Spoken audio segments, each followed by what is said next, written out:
Welcome back to our channel. In this video, we'll show you how to enable dark mode in WhatsApp on your PC. Let's dive right in. Step 1. Open WhatsApp on your PC.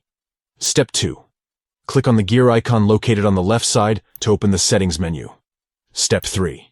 Now, navigate to the Personalization tab. Step 4. Under the Personalization tab, locate the Theme option. Click on the drop-down menu and select Dark from the available options. Step 5. Once you've selected dark mode, click OK to apply the changes. And there you have it. You've successfully enabled dark mode in WhatsApp on your PC. Now, you can enjoy a more visually appealing and comfortable experience while using WhatsApp. Dark mode not only enhances the overall aesthetics of the app but also reduces eye strain, especially during low-light conditions.